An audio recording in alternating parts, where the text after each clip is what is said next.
Time for the Unofficial 40. Soonerscoop.com's very official recruiting podcast featuring Soonerscoop.com recruiting publisher Josh McCuistion. Get your recruiting fix from the leader in Sooner recruiting.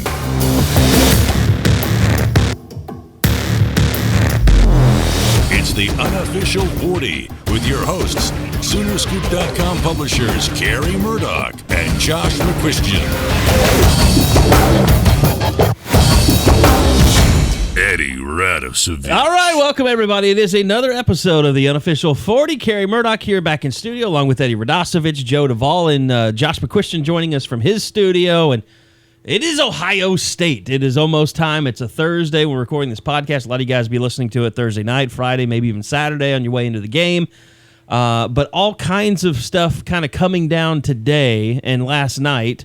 Really, last night, nothing to do with on the field. We find out that Devonta Lampkin and Dwayne Orso both suspended for 6 games because of what happened at the bowl game last year. First off, hello, everyone. How are you doing? Josh, how are you today? I'm good, guys. How's Mr. Mom life treating you? Mr. Mom life is good. Took the little one to school this morning and now just kind of killing time to go get her. It's funny that work has become kind of killing time in between taking and picking up the kid. I told somebody earlier today, if it just got me thinking of it, school. If I was still in school, school would be done for the rest of the week. I would not be going to any more classes. Would you party tonight? Oh, yeah. Like Ohio State guys would probably be coming, like Fiji's from Ohio State. Yeah, they'd probably come arriving. in. There'd probably be a couple guys come in. We never really had too many guys come from other schools. But when it was a big game, yeah, we had some K-State guys come in my freshman year, and they hazed us really bad the night before the game. Yeah, you let K-State guys screw with you? Yeah, best I can remember, one guy had to shave without shaving cream. It was pretty funny.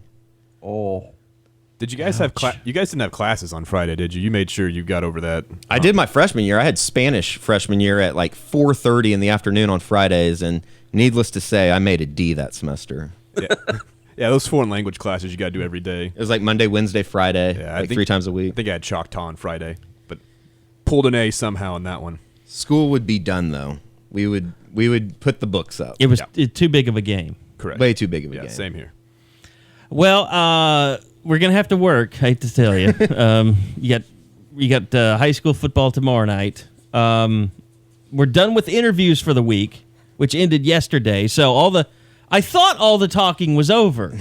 I thought anything that could possibly happen would happen already. Then lo and behold, I'm getting off the radio this morning. I'm driving back to Norman. I heard about this, but I wanted to get a story written this morning, at least before we did the podcast. And I had it all planned out. Talked to Bob a couple times about the whole big, the hugeness of the recruiting weekend. And as soon as I'm done writing that, I click on Twitter, and SportsCenter has tweeted out a picture of Baker Mayfield with quotes from Austin Kendall. And I did see, Jake Trotter, of course, had made a story about it, the Big 12 blogger for ESPN. And when I saw that, I was like, okay, that's really weird. Austin Kendall is trash talking? Where did that happen after the game? Because he came in and talked to the media after the game, and his whole backstory that his parents are Ohio State fans and stuff, and then I realized, oh my God, OU's in-house media did this. And I just had a picture in my head of Bob Stoops barging in the doors of Sooner Vision and going, "Hey, Mars Crest Blake, Kenny." That's I would imagine. Where's Joe? I would imagine Brandon Myers' head will explode once he gets that call. The worst thing he's gotten it. Oh yeah, the worst thing you can do in that role is make Bob Stoops mad. You do not want to make Bob Stoops mad. I don't know how you can be so toned down. Of all the things that Bob doesn't want, we talked to the players. I'm going to play you a clip. Here's Geno Lewis, a senior, who came in to talk to us. The players were robots all week. It was obvious that they had been coached up to not say anything incendiary at all, to give them no bulletin board. But, here's Geno Lewis. I wanted to slash my throat after this answer. What's your early earliest memory of Ohio State as a program? Do you remember that team that beat Miami in the national title game? No, I don't really look at all that stuff and think about all of it. I'm just focused on my team and us getting better each and every day. Yeah, thanks, Gino. Yeah. Thanks for nothing. Like, every player was like that. Every single one to a T had that attitude. Obo kicked it off with just another game. Oh, yeah, Obo was robotic in his press conference. And then it became clear very quickly that this was widespread, that this was a put out from the top to not say anything bad, which blows my mind. And people were like afraid. Like if you phrased Ohio State in their question, you could see it in their face. Like, glazed oh God. over. Yeah, it's over. Give the standard answer. It's just another game. We're gonna work just as hard as we do any other week. I know it won't happen, but now I really, really think this is what you have to do. You have to go out and own it. You have to double down. Like Sooner Sports TV should. Yeah, like put out something with Baker Mayfield saying, "Yeah, we're gonna kick their ass this weekend." What he said. What he said is right. Is accurate. Yeah. Yeah, their defense isn't going to get better just because I said that, is it? You have to double down, or just be like, yeah, maybe Urban Meyer should spend more time with his family. No one is doubling down. If anything, Sooner Sports TV just lost access to practice today. I mean, I'm not joking. I could see like Bob Stoops kicking Jessica Cootie out of practice today. Maybe not Cootie, but like on that track, it was already a little tenuous. You know, they don't like anybody there. I mean, there are guys there that aren't anymore who are a little worse. I mean, Heupel did not want anybody around any of his quarterbacks. And see, I think we have to explain this. Joe, this is a perfect podcast for you. I mean, you worked in those offices. Yeah. So now, for people that don't understand, I'm going to use the term in-house media. It's something that you see with NFL teams. Like Josh, like does Houston, to the Texans, do they have like a big in-house media thing that they... Like the Cowboys, you see it here. They have like post-game shows with like Brad Sham and stuff. But like I know like Courtney Rowland, who works at our Texas A&M site, she does some stuff, I think, with Houston's in-house media or something. Actually, a lot of us know a guy named John Harris that's worked in the Houston media market forever, and he's now one of the analysts for the Texans radio and TV stuff. And they have a big, I guess, like you said, in-house media group. And that's something that you see more and more at schools as well, you know, as we all know. The Thunder have that. That's become the thing. Yeah, like the Thunder, for people who know, like Matt Pinto and... what's that guy's name? God dang it. The guy that does all the sideline interviews. The guy that Russ said, Nick Gallo. Nick Gallo, that's the guy that when Barry Trammell was like, do you hate Nick Gallo? He's like, I love Nick. So, OU, Sooner Sport, I mean, Joe worked for them. I mean, essentially... And I don't want you to like betray any confidences or anything like this, but essentially, Sooner Sports TV is there to be a media outreach for the athletic department, but you're essentially, I don't want to insult people by saying it's a PR deal, even though it's a PR deal. But I mean, essentially, you are the in-house media group that does all the, really, not like Bob approves it, but I mean, you're the arm of the athletic department from an outreach kind of way. Yeah, the idea behind it is they have enough resources and they have whatever it takes to create their own media. And if they can create their own media, then they can create their own message. And then you don't have to worry about independent journalists, people on the outside, fans, taking something the wrong way from their point of view, misconstruing something, or taking a story that they don't want out there. They can have control over everything because it's all in-house. It's all right there. And while Bob Stoops isn't like getting everything, checking off on it, and even how he feels. Essentially, right. You're supposed to know how he would feel about this getting out there, that getting right. Out there. I mean, I remember just to tell a story. I was reprimanded once because I was a producer for the show Sooner Sports Pad, the student show there, and I did a feature where we walked around the South Oval and asked kids, kind of what they thought about the basketball team and Oklahoma spring sports. And they knew nothing. They knew basically nothing about the basketball team. They didn't know anything about spring sports, so I made it kind of a funny feature. Like a Jay Leno man on the street? Yeah, kind of the same, like jaywalking kind of thing. Yeah. And at the next staff meeting, I just got railed. Why would we show our students that light? Why would we make our teams look like people don't like them? Stuff like that. And you're like, because it's funny.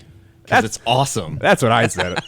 There's a guy who said... Did you really say because it's funny? Yeah, that's what I said. I mean, we had a kid who said... Was Joe Castiglione in the room? No, he wasn't in the room, but he was the one who saw it and didn't like it. Yeah, so we had a kid who said he was a huge tennis fan. He's like, I'm going to be the biggest tennis fan you guys talk to. So my favorite player is Andy Roddick. We're like, okay, so who's the OU tennis coach at OU? Thinking this guy would know because it was John Roddick. It's John Roddick, Andy Roddick's brother. This guy, no idea, man. Not even a clue. Just stuff like that. I mean, I think that's pretty funny. And it is funny. No, they do not like that kind of stuff. So, but I mean, that's the arm that did this. Correct. That let Austin Kendall say that. Do you have the quote in front of you, Eddie? The actual. He basically Austin said Kendall they play quote? a very basic defense. Yeah. Here, I can. Do we have it? And that Baker's going to light him up. The Austin Kendall quote was exactly quote. I think they have a really basic defense. I think we can go out there and I mean Baker, he'll light them up. I'm really looking forward to it. If my number's called, I think I can do the same. End quote. Awesome. Yeah. First off. Yeah, and that's on the Spotlight show, which is pre-recorded. I mean, this isn't going out live, so that's something that could have been edited out after he said that. I tried to find it. They took it down, didn't they? Did they take it down from their website? I haven't seen it. I don't know. I don't even know when the show goes. Like, I don't even know when they air the show. Is it on a Wednesday So this morning? was something or? that was on television? ESPN has a tweet for somebody named Brandon Zimmerman from Ohio State. Yeah, who it's has a guy that video runs of a website. Yeah, so they have a video of it. I don't know how he got it, but it looks like it aired because there's the Fox College Sports logo in the top right. I think. Go ahead, Eddie. I just think it's being blown out of proportion. I think it would have been bigger news if he would have been like, well, did you watch would you watch the Houston game? I don't know if Baker's going to do any good on Saturday. That's a bigger news story than him saying that he thinks his teammate's going to light him up. No, I disagree completely. You think? I mean, this is classic bulletin board material. This is not as bad as like Larry Burdine, Yeah. but I mean, if you're Bob Stoops, a backup quarterback giving motivation to the other team during game week. But do they need more motivation to come in here and win?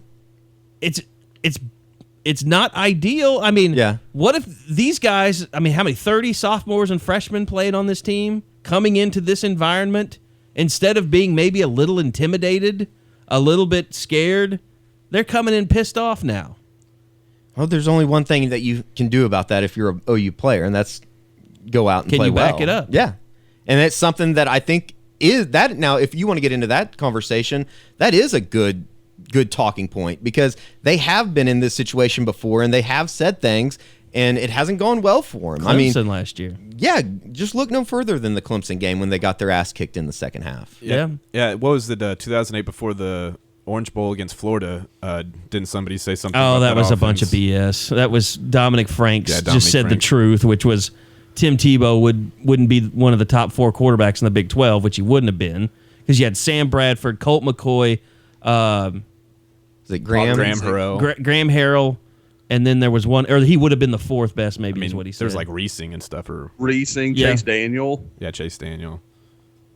But you don't say And that Colt though. McCoy, Sam Bradford, Chase Daniel, all still playing in the But you league. know, Bob Stoops didn't hear that and go, "Well, he's right." Well, he got mad. No, he got mad at the media, and he had every right to, because they asked the question, and then when he gave an honest answer, they blew it up like he was talking trash. The Florida media did. There was a guy that was, I've told this story before. There was a guy, it's the guy that wrote Steve Spurrier's, Larry Williams, or not Larry Williams, the guy that just wrote, he used to be a scout guy for Florida, Josh. I don't know if you remember. He was an older guy, had white hair. But he was the guy that wrote Steve Spurrier's book that just came out recently. And he was back there pacing back and forth like he was such a huge Florida homer. He was like, let me at him. I got to ask this kid a question. I mean, it was just embarrassing. So, yeah, I'll stick up for Dom Franks any day of the week on that one. But I guess the point is, though, you still don't want him saying that, because the Florida people will run with it, just like the Ohio State people ran with the Austin Kendall quote. It's a lot different, though, saying Tim Tebow is the 4th best quarterback in the league with Bradford, McCoy, and Chase Daniel versus Yeah, but if you're their defense is basic and Baker's going to light them up. If you're- That's legitimate trash talk. if you're a Florida and you're a Florida homer, especially, and Tim Tebow just won, a Heisman Trophy, you thinking, okay, this is a little silly. Like they're gonna respond how they're gonna respond, which I guess is the point of why Bob Stoops probably tries to just tamper down everything this week. Although I will say, when is somebody gonna be a Torrance Marshall, right? He showed up at the Orange Bowl in 2000 and said, "You took my boy's trophy. I'm gonna get it back I think they from had you." that And in he did. Eric Stryker.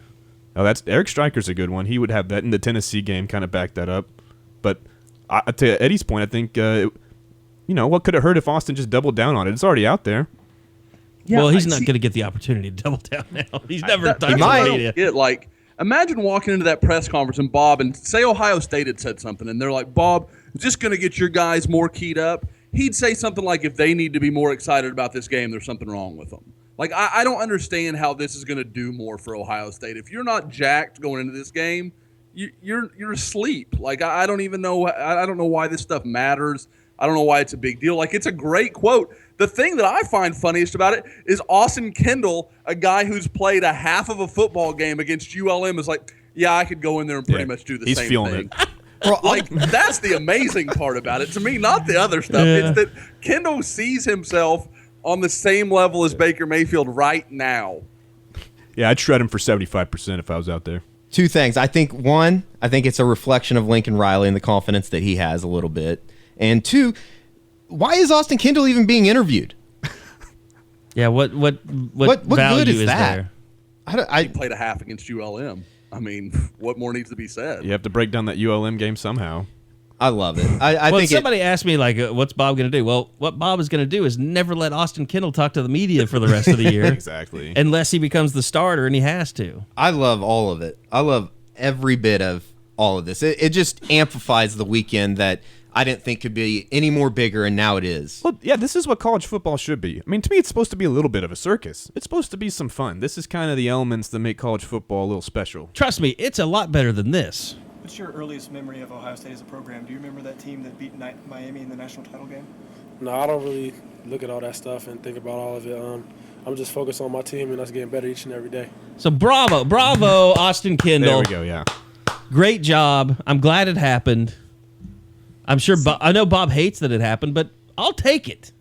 Stuff like this is why like Kerry, you're talking about the media freaking out about the Tebow comment. This is why the media freaks out, because you give us weeks and months of garbage practice drivel, but when they actually give us something, what are we supposed to do with it? We're supposed to act like it's no big deal? Yeah. No, all we've heard is Ohio State is just another game. Who believes that? We're not stupid. Who actually expects that to be true? It is insulting. I mean, it really, that's what it comes down to. It's just flat out insulting to think that guys aren't, a little bit more excited at practice this week, that coaches aren't out there saying things like, this is Ohio State, this isn't ULM, you better get your ass in gear. No, I mean, it's just like when the microphones caught Bob that one year screaming at his team, this is Utah State. I mean, it happens. I mean, people treat opponents as lesser than other opponents. It happens. To say that it doesn't is insulting to everyone's intelligence. Well, not to mention the fact that something that you asked Baker, Carey, earlier this week, and I thought he gave a pretty good answer, just in that they lose this game, it's over. The season, pretty much for a national title aspirations, everything that went into this 2016 season is over.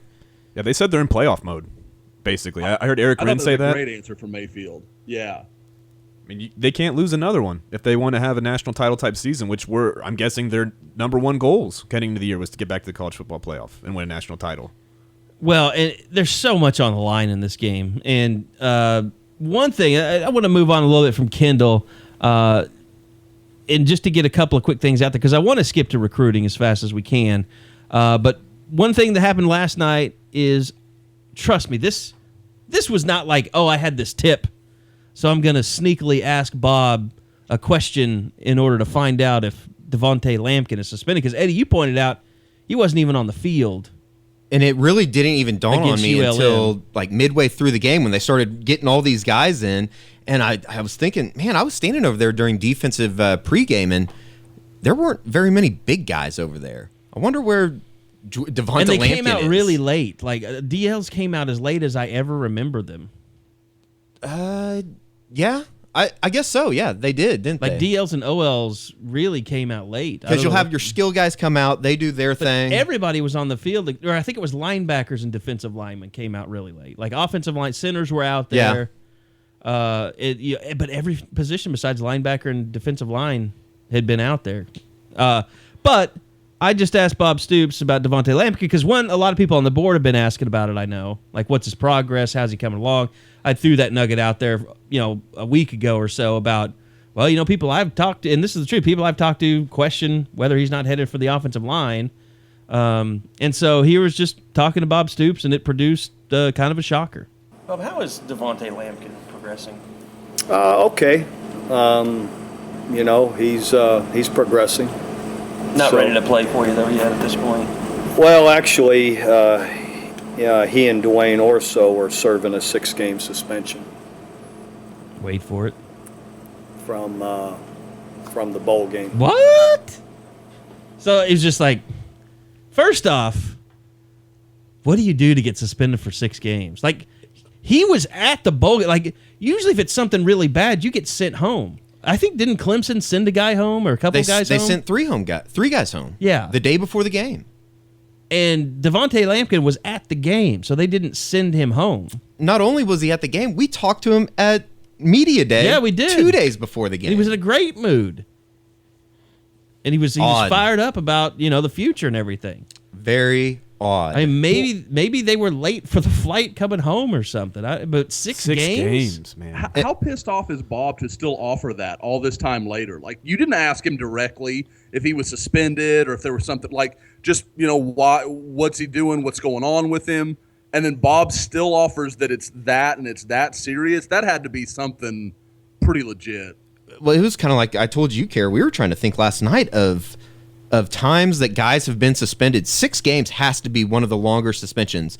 Wasn't there a defensive lineman that was suspended for 4 games? Maybe was Frank Alexander suspended for 3 or 4 games early in the season? You're thinking about his NFL career. No, I think Alex Williams, the offensive lineman, might have been like that. Okay, that was from Louisiana. O.P. Walker. You firing out the high school. I remember that. Well, that was. Well, I'm not going to go there. I just can't think of a time that Bob and the staff have suspended a guy for half of a season. I mean, I cannot, however, remember the receiver, Josh. I bet you can. That was from O.P. Walker that year. Tyler Stratford. Oh, yeah. Boom. Yeah, Look at that. Yeah. That's a machine. We're not worthy. We're not worthy.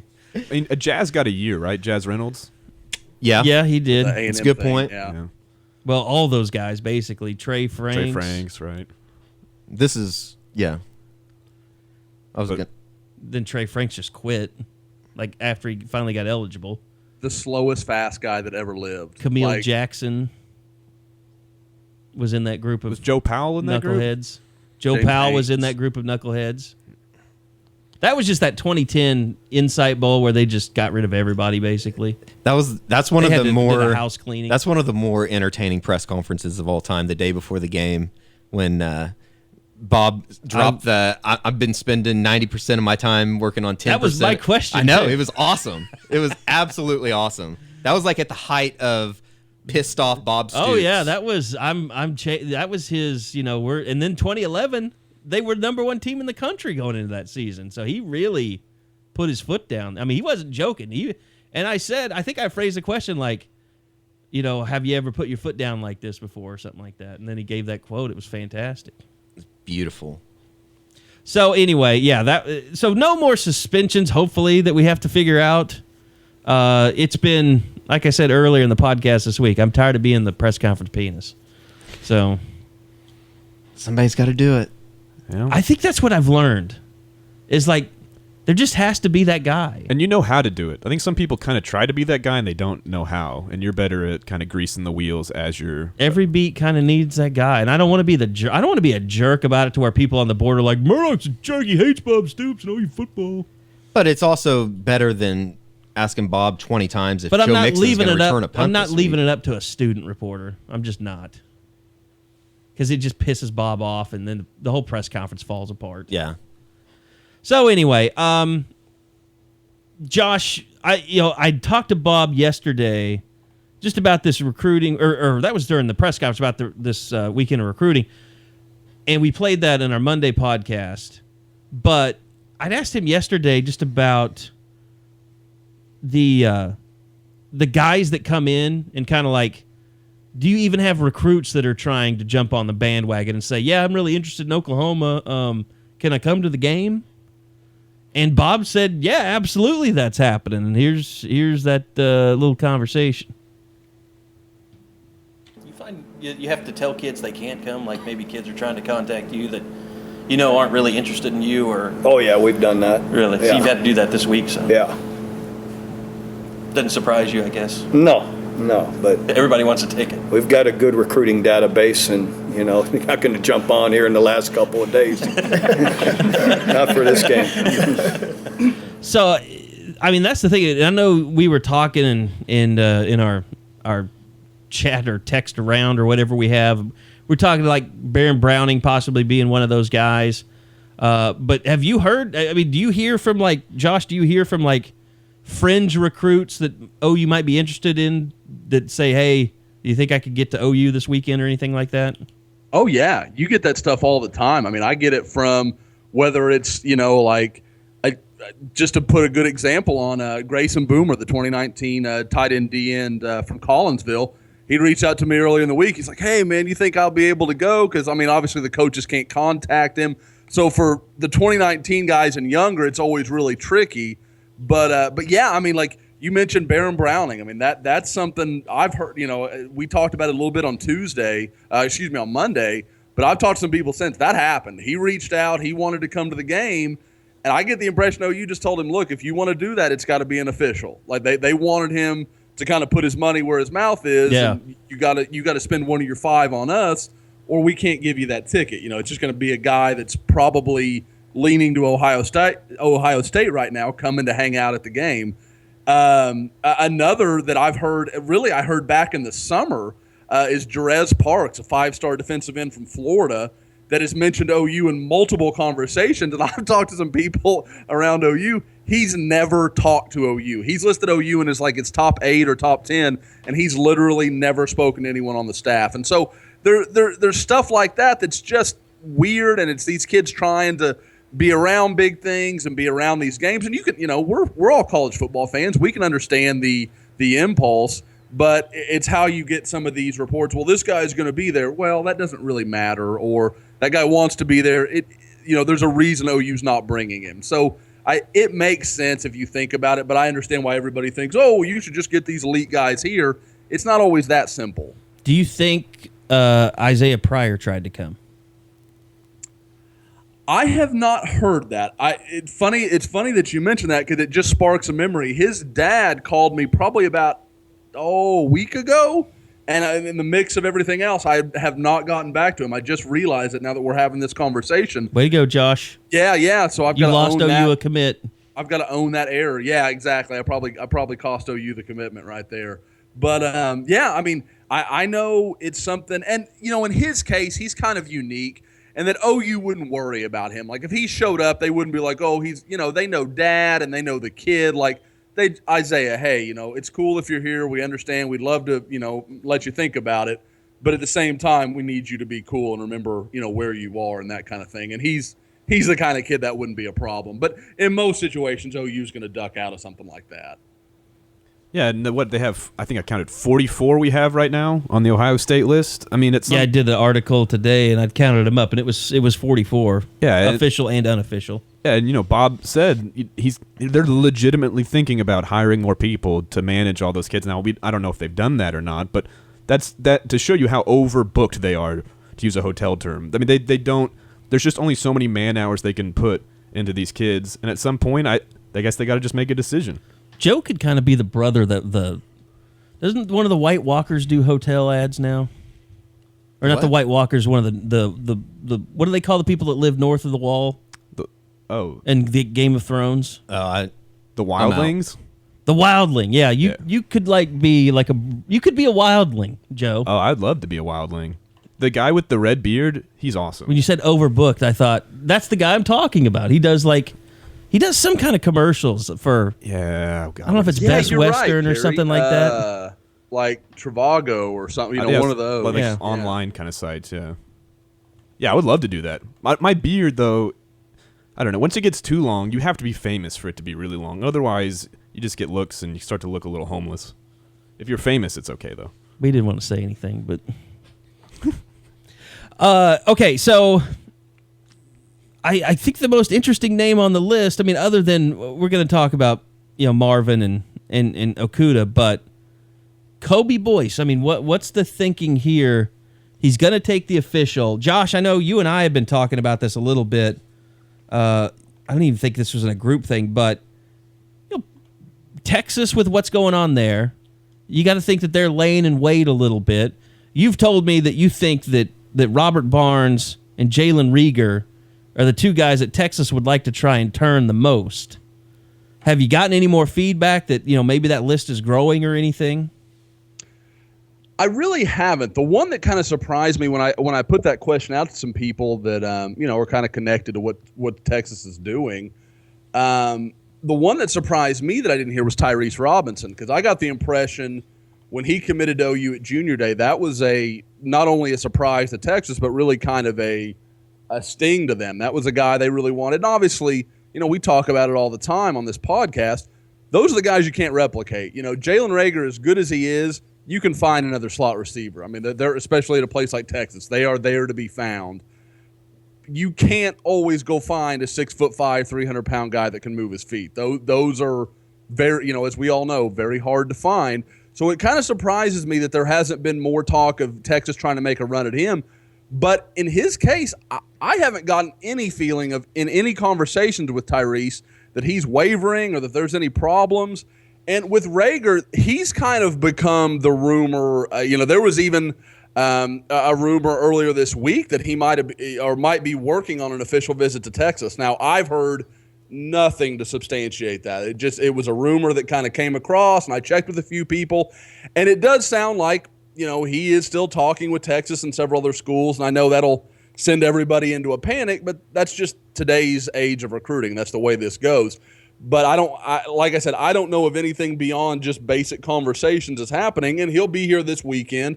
Oklahoma has a chance to just firm up his commitment, make everybody feel good about that situation.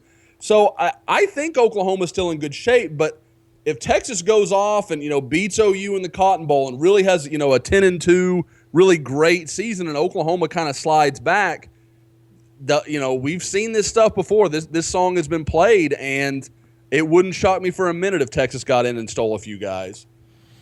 So I guess I was leading up to that. How worried do you become about Kobe Boyce? If you're Texas? Yeah, if you're Oklahoma. Oh, you mean just kind of being around the guys and that sort of – yeah. I would be pretty surprised if it's a concern, and it's only because I think of Kerry Cooks as such a savvy guy, and he is the one recruiting Boyce. He wouldn't bring him in if he thought he was a risk. I mean, Kobe Boyce is clearly telling him the right things.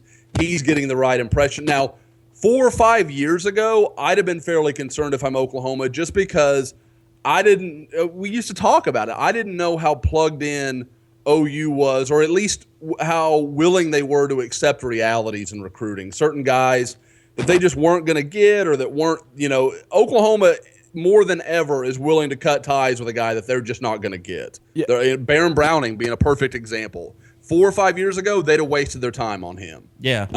But now you're just not seeing that. So I think Oklahoma knows the situation with Boyce. They're going to, and you have to remember, he's a DB. He's going to be with Trey Brown and Robert Barnes and Justin Broyles. I can guarantee you if he tried to do something, subversive, Robert Barnes would either step in or let somebody know. I mean, like it wouldn't last long, and he'd be on his way home in a hurry. It's not rocket science. Just say yes and we'll move on.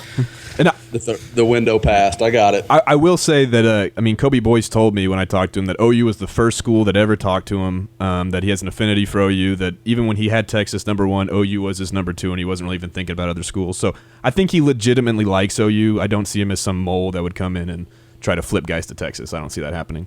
By the way, I'm texting Dusty Dvorak during Josh's State of the Union. I'm trying to get him to call in because I want him to talk about this Matt Leinart tweet. The Applebee's? Yeah. I thought that was a pretty well-known story. That Matt. But the funny thing is that they upgraded to Outback Steakhouse later, like in years just not long after that, and they kept going to Outback.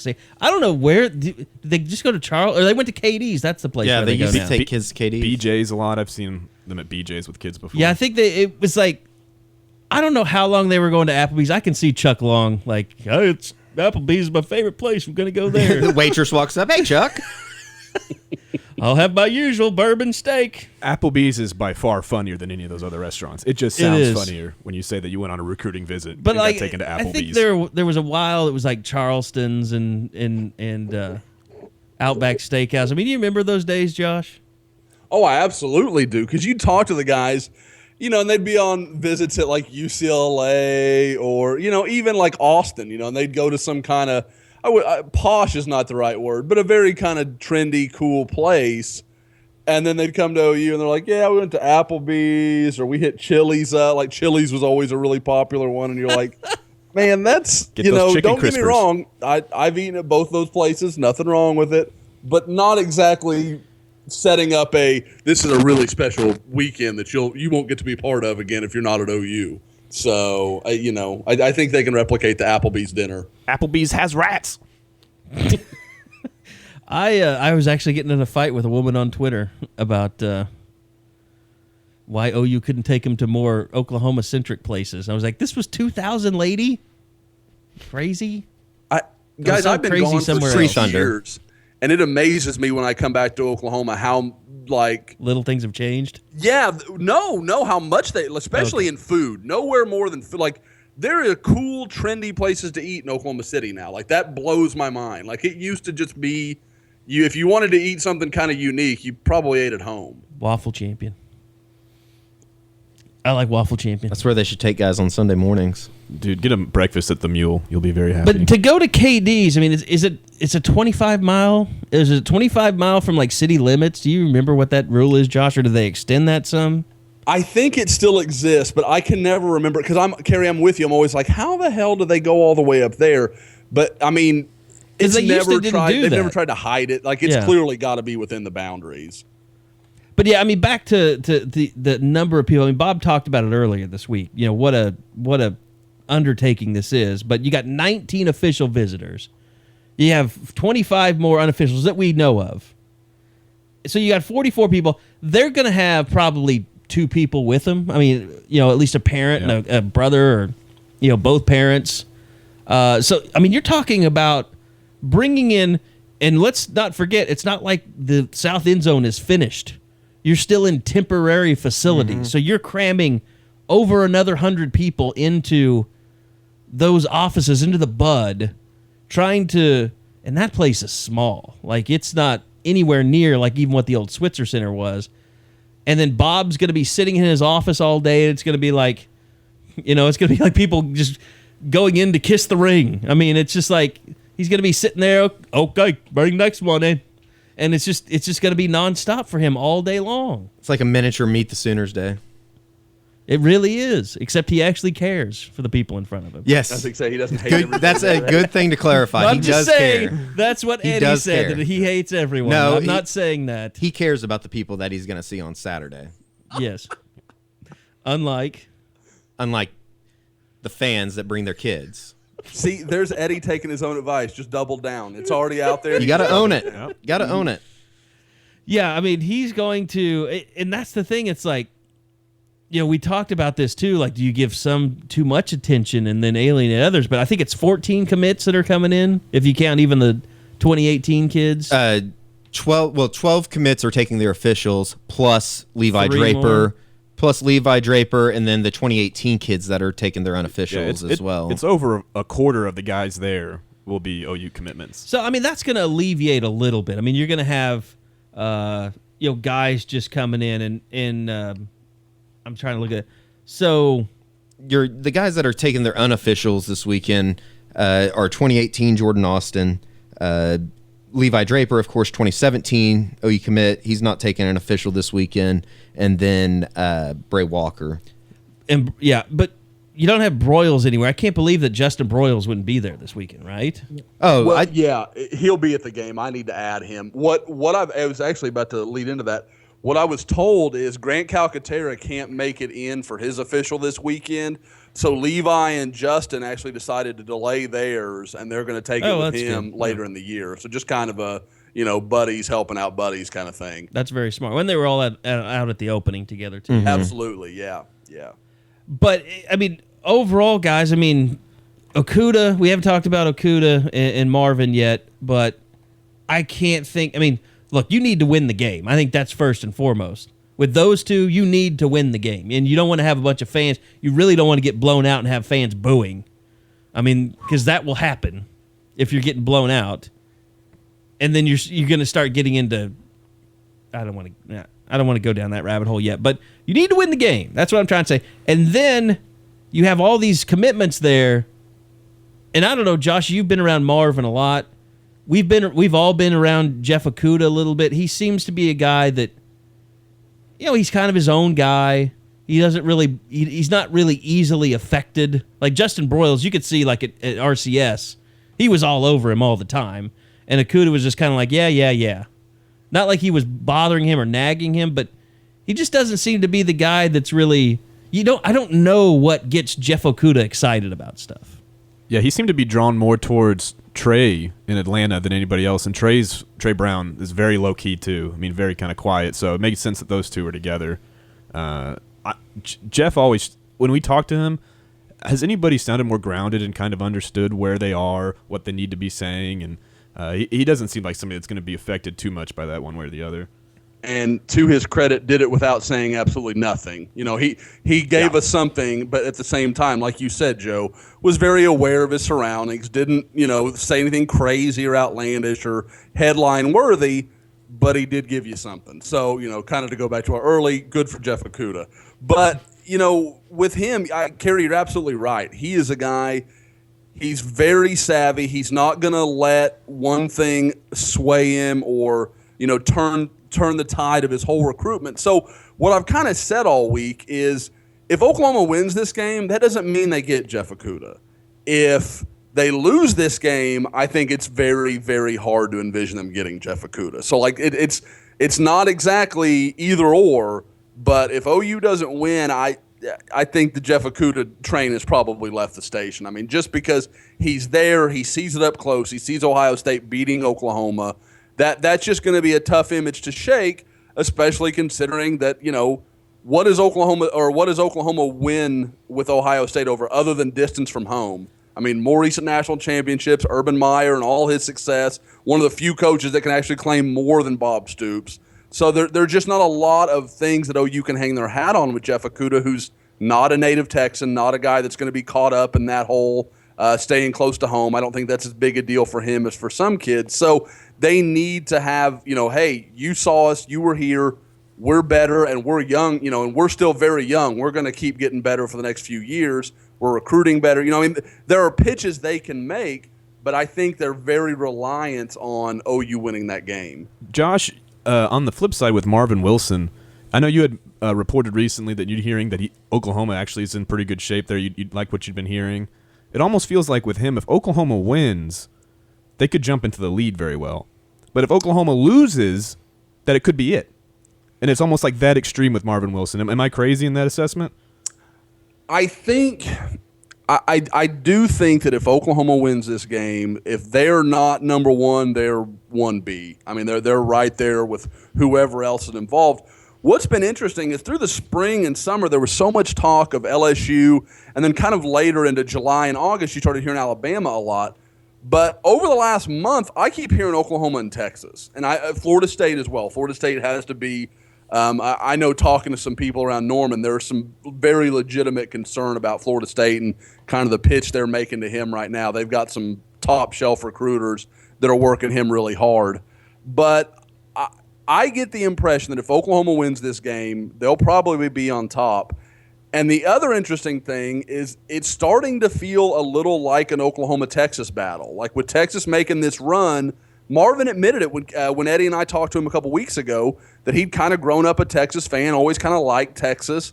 And so for them to start to make some headway and start to maybe look like a program kind of finally getting things back in the right direction, that can change everything.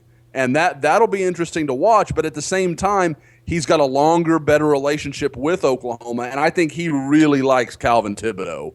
So I think there's some connection there that Texas won't just easily overcome.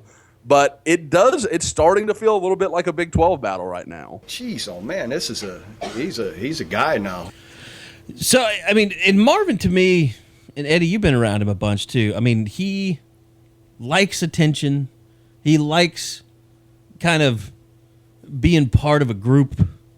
I mean, to me, it seems like he is more easily swayed. Like if he comes in, you've got all these commits in, everybody rallies around him and says, hey, we want you to be the big dog of our class.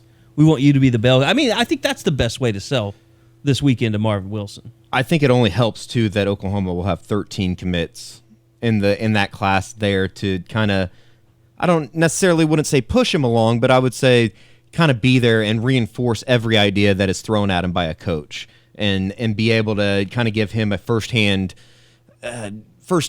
experience or firsthand knowledge of what he should expect. And it'll be really interesting to see if Oklahoma can play well this weekend, and who knows if everything can come together for him with their recruitment of Marvin Wilson. Just pop on the video that we shot in Atlanta of Marvin Wilson. You'll see what kind of personality that guy has. I mean, he's a real-life goon, as he said multiple times. I mean, that guy, he's a social butterfly, and he's intense. By the way, I think the best way to describe Jeff Okudah, he's just not slutty. Like, you may get him out for a second date. Doesn't mean you're going to get him into the bedroom. Makes you work for it? He makes you work for it. That's one of the best analogies I've ever heard. He's not slutty. Okay, official visitors, Josh. Guys that aren't committed. I'm thinking of guys like Adrian Ely when I look down the list. Of course, we talked about the 5 stars. Greg Rogers is an interesting case study, I think. Tyler Taylor. I mean, Tyler Taylor's interesting. Who could just get blown away, if anybody, in this visit, and OU could end up with a commitment on Sunday? The two I think that you really need to keep an eye on are Jakir Daly and Adrian Ely. I think with Daly, he took his first official visit to Iowa State for their season opener, and I think, I don't think we have to go into much depth of how this is going to look very, very different from Iowa State. And I think Oklahoma, really it's been Oklahoma and Notre Dame as far as elite schools that are really involved with his recruitment and making that push. And I've got to feel like with Oklahoma bringing him in early, they have a position of need, and it's depending on what scheme he is in, he's more or less of a kind of sexy recruit for a school. But as Oklahoma, they can say, hey, we're going to stand you up. You're going to rush from the outside linebacker spot. You're going to be our guy like Obo out there. See Obo chasing everybody? That's what we want you doing. And that's something they can pitch to him. And if Oklahoma can win this game, have a really good weekend, to me, he's the most likely of all the commitments. Adrian Ely is a guy that I think a month ago I felt like was almost a shoo-in to commit on this trip. But I've talked to him some this week, and we'll have some of it, some stuff in the scoop tomorrow. He sounds like a guy that wants to take his time a little bit, but I get the impression he keeps waiting to find out where he is with LSU. If LSU's serious about him or if they're not, I don't think that they are, barring missing out on several other offensive tackles. So he's a guy that I think it's a little reliant on what another school does. But there's no question he loves Bill Bedenbaugh. He's claimed OU as his leader for over a month now. So it's not at all out of the realm of possibility for him to make a decision. I just think he might forestall a little bit. Yeah, I talked to Daly a little bit, and just the impression I get from him is that Oklahoma is very exciting to him. He's very I think it's new to him. He likes the idea of going to a huge game like this with a blue blood and a powerhouse. He seems like somebody that, if everything goes right, could get really swept up in it. It wouldn't shock me at all. He loves the idea of Oklahoma and a college football powerhouse. So, yeah, like Josh said, it wouldn't shock me at all if Daly pulled the trigger. 2018 kids, anything you could see developing there over the weekend? Not particularly. I mean, obviously you've got some guys making repeat trips. I think the one, and Joe could probably speak to him probably every bit as well as I can, is Patrick Fields from Tulsa Union. Yeah. He feels like a win, not if situation. I mean, it's just a matter of him deciding he wants to go ahead and pull the trigger and jump on board. And again, you get these emotional situations. These are the kind of games that they're not going to turn a kid that's 50-50 into a commitment. That's not really how that's going to happen. But a guy that's kind of thinking about it, he's kind of getting an idea, and then Oklahoma wins some great game against Ohio State on national television, guys get swept up in that. Happens all the time. So, he's the kind of guy you want to keep an eye on as a possibility. But there are several 2018 guys that Oklahoma has a chance to make a real impression on. I think Mustafa Muhammad would be as important as any of them, being one of the best tight ends in the country in that 2018 class. So there's, again, you just can't overstate how big this weekend could be for Oklahoma. You talk about the 2017 class. We know how close they are. Can you kind of start to see, even though Cameron Rising won't be in town, can those 2018 commits kind of start building their own family type situation down there with so many 2018 targets and offers on campus? Bray Walker, just looking through you have Bray Austin. Walker, Jordan Austin. Those will be the two. And then you got guys like Proctor and like you mentioned, Fields. Guys that could end up really, because let's face it, this 2017 class, Justin Broyles jumped on board, and then then the snowball started rolling downhill. Yeah, it wouldn't shock me if Fields pulled the trigger tomorrow. It wouldn't shock me if he didn't and waited a few months. But I think, as Josh put it, Fields is a win not if scenario. His family's got some OU fans in it. He's grew up kind of an OU fan. I think that one's gonna happen, and it wouldn't shock me if it happened tomorrow. And like I said, it wouldn't shock me if it happened in a month. Yeah, but with Eddie's question, it's such it'll be tough based on what they have right now. With Jordan Austin's a guy that I think his connection is stronger to the players because of Dakota. He has a lot of familiarity with what the roster already has, and maybe, the bond is better there than it is even with the 2017 guys like Jalen Rager and some of those guys that he knows. And then with Bray, I think we all know Bray's a fairly quiet cat, man. He's not going to be the guy out there recruiting everybody and getting involved in that sort of stuff. That's just not his deal. So yeah, I think for Bray, just kind of talking to people around him, it's almost like this needs to be a trip just to keep him kind of invested in OU almost. It almost feels like a business relationship. Is that crazy? No, I think they, his family, they like OU. There's no question about it. But would I think it was crazy if you told me 6 months from now Bray's talking to Ohio State and Florida State? And no. This is a guy that literally by this time next year will be able to go anywhere he wants to in the country. So Bray taking a look around won't shock me. But I don't feel like Bray wants to deal with that headache. So I think that's probably OU's safest reality, is that he knows he likes Oklahoma. He's comfortable there. And getting his feet back into that chaos is just not something he's interested in my opinion. Yeah, and he's a guy that, I remember somebody was asking Orlando Brown a question about how you obviously have Sunday aspirations. Like, there's some people that obviously have that in them, and Bray Walker's one of those guys. He's just got that frame. He's got that ability. He has Sunday aspirations. So, like I was saying earlier, when I said it was like a business relationship, I meant that Bray's kind of looking for some place that's going to get him to the league. He wants to be a top 10 pick with his kind of size. If you do that, you're going to be pretty much set for life. So Oklahoma has a history, like Trent Williams and Lane Johnson in recent years, of getting top 5 picks at offensive tackle in the NFL. He's nearby. So as long as they can keep him around and keep that relationship going, it makes sense for OU. We don't have to make this as long as most of our podcast. I do want to say this real quick. Just everybody that's been listening, subscribing, and downloading the podcast, we really appreciate it. We're doing 2 this week. We're going to see how this goes, see how we can carry the workload a little bit, and see if OU wins, basically. If they win, maybe we can keep doing more and more of these as we go. But I just want to remind everybody, if you subscribe on iTunes, it makes the process so much easier. We upload the SoundCloud is our host, so when we upload it there, then it propagates to iTunes and Stitcher and the Google Play Store. But if you're a subscriber like iTunes or subscriber to Stitcher, it'll come into your inbox like almost immediately on those apps. So it's really easy for you to get the latest episodes and not have to go back and search them out. It'll just do it for you. SoundCloud is the same way. You can subscribe to us on there as well. But want to remind people, if you could, it helps us tremendously if you go on to iTunes, if you're an iOS user, and just give us a rating. You don't have to write out a review. It's nice. We appreciate all the great, kind words that we've had on there. We've had some awesome reviews from people that have gone on there, and thank you for that. But definitely do that. Check that out. Give us a review because it all helps.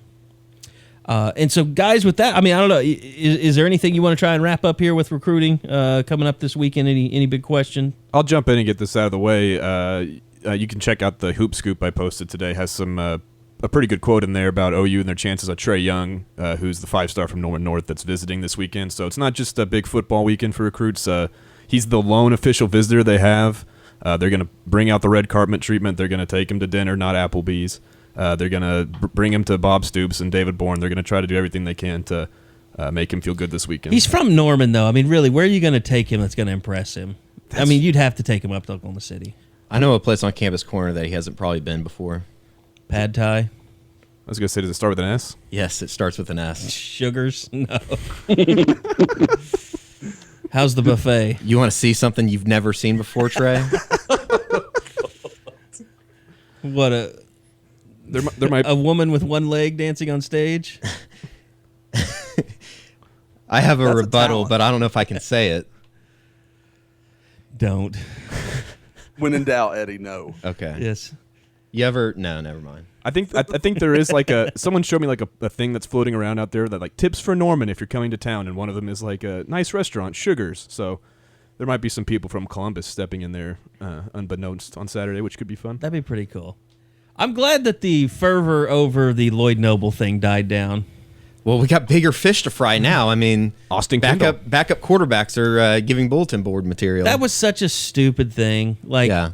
OU does that when they go, like, I won't name names, but I saw some idiot attacking OU over this. And, like, the vice president of the alumni had to, like, was going through it individually and talking to people. And he was detailing, like, when they went to UCLA, they rented out their baseball field and had a party on their baseball field. And Florida State, they did all. This is common. Like, it happens all the time with big schools. That really sucks. When you have to OU go goes to Ohio State next year, Ohio State will rent something out to their alumni group. Sucks that he has to go through responding to all the fans about stuff like that. That one caught fire, though. I mean, my wife told me at work that they were talking about how the Lloyd Noble Center got rented out. So, I mean, that one really seemed it was kind of one of those stupid viral things. Like, I don't know. I'm not calling the fans stupid. I'm just saying people that get riled up about that. That's why clickbait exists, because of this. When you open up your browser and it crashes because there's so many damn ads on the page that it can't handle it, you're the reason why. Because you're interested in stories like that. But we don't worry about clickbait. We stick with puns on our headlines. Yes, sir. Yes, sir. All right. I'm just glad Eddie's that everything that itching goes to into say it. something. No, I'm just good. I'm ready to go. I'm ready for Saturday. How bad are you going to be if they lose this one, Eddie? Is it going to be Houston time? Oh, no, I think they are going to lose, so I won't be too bad. Okay, well, let's give some predictions. Oh. I think I'm going to go 34-23, Ohio State. I just don't know. One more point than Houston scored.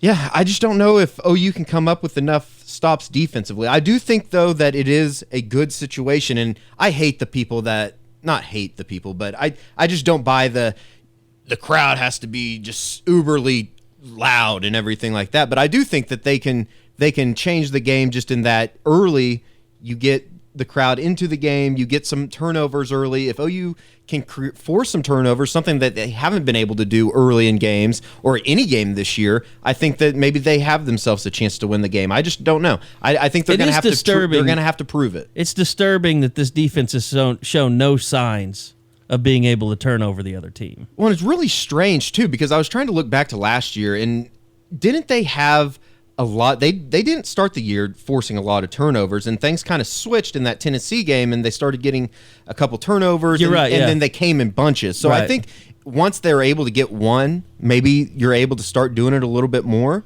But you got to go make a play on the ball. You got to go be able to to do things defensively that give JT Barrett trouble. And I think that there's question marks along the defensive line with Charles Walker status going into Saturday, and it's gonna be really interesting to see how some of these guys that haven't really performed in big games go out and kind of prove it on Saturday. And then, of course, the offensive side of the ball, it's kind of a question mark. They're going to have to go do it in front of a team that is obviously very talented, and I just don't know if they can. I'll tell you this. I felt a lot better about OU's chances today before the Austin Kendall stuff happened. And the reason why is because OU's 1-1. They've lost to Houston. They've lost to a team that runs the same offense that Ohio State does. Ohio State's a very young team. They're coming on the road for their first game. They've won their first 2 games against subpar competition. I think 2 things. I think Ohio State may have been overconfident in not taking this OU team all that seriously because they were 1-1 and they had lost to Houston. Now I think they're going to come in pissed off, which is the worst possible thing that could, and why Bob Stoops wanted nothing like this to happen and never wants stuff like this to happen. Now they're spending, the next 48 hours pissed off, ready to come in here and kill Baker Mayfield because of because of an idiot backup quarterback, to borrow Peyton Manning's phrase. On the flip side of that, though, don't you think that throughout the entire week, OU's being sold in the locker room and everywhere else as the underdog? They don't deserve to be on this stage. Don't you think that a lot of that is going in or coming from the coaches this week, that people don't think that you can be on this stage with these guys? I think they're trying to rebuild the confidence, and that's what you saw out of Austin Kendall, being cocky like that. But they better not think that they fixed this thing, because they've got, like you said, they've got some issues. Well, and there's no better way to do it than go out and win on Saturday and play well. I'm going with Ohio State too. But how long? And a close one. How long can that pissed offness last? I mean, surely that energy amps you up, it gets you going. But I mean, it's second quarter, 10 minutes left. I think they have enough talent. It doesn't matter, because JT Barrett's a really good quarterback. I mean, if it's even, if I think OU needed to be able to come out and make some big plays happen early and get Ohio State to second guess themselves because of their youth. Yeah. If it's tied at halftime, I think Ohio State wins. Yeah, I agree. To me, a lot of it's on Parrish Cobb. I mean, Eddie mentioned it earlier, this team hasn't had turnovers, and part of that's because last year they had Zach Sanchez. And Zach Sanchez, you had nowhere to throw the ball. Zach Sanchez had 7 interceptions. Jordan Thomas had 5 interceptions. This year, they have a place to throw the ball. They throw to the number 2 guy. They throw to whoever Jordan Thomas isn't covering. So if Parrish Cobb can force JT Barrett to make throws that he doesn't want to make, have to throw it at guys like Stephen Parker and Jordan Thomas, maybe if Oklahoma can get those turnovers early, I think that's one of the keys, is Parrish Cobb really needs to step up. Josh, any thoughts?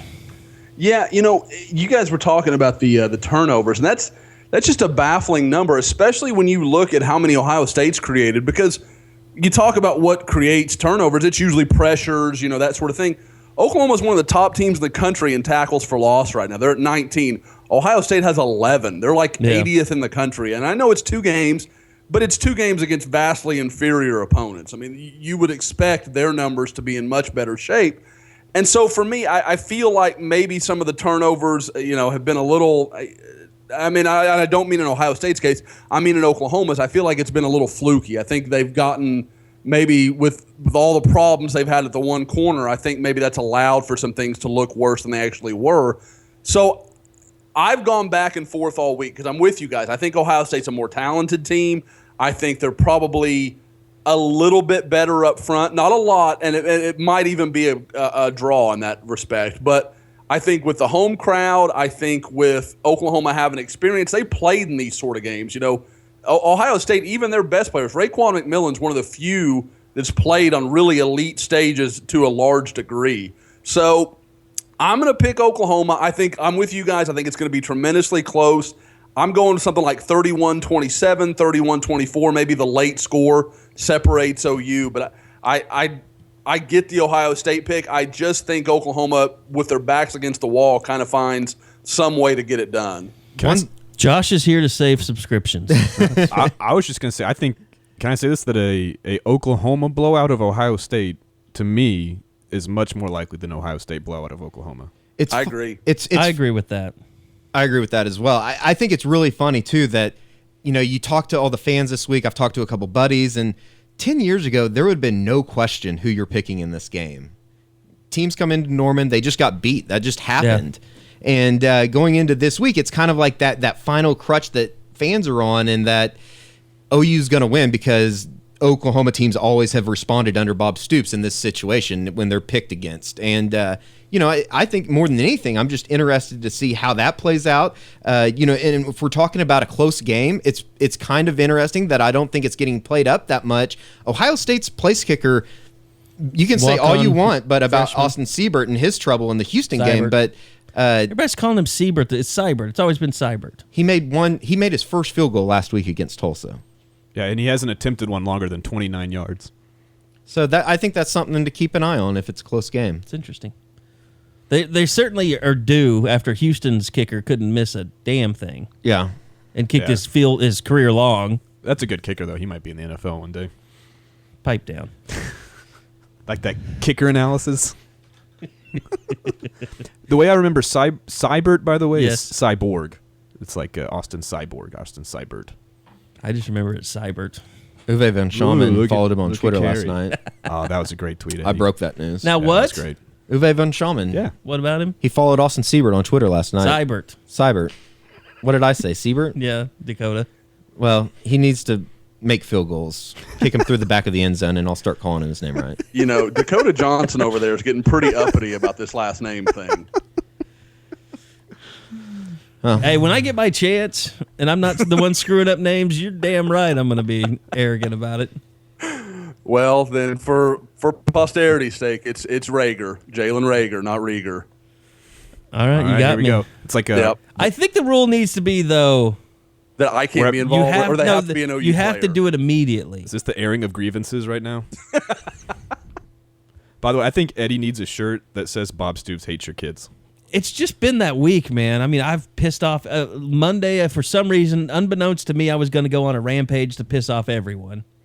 Bob Stoops and I pissed off lesbians and sexually aggressive softball players because of Mike Leach on the radio. I don't know if that's a group to piss off. Yeah, I don't. Well, junior college softball teams. I mean, that was his thing. He said we play like a JC softball team. I said, Mike, I don't know if you've ever been around a junior college softball team because I have, but it's full of a bunch of either mean lesbians or sexually aggressive straight women. They don't mess around. So, you think that lady that we passed on I-35 come back from Houston ever played softball?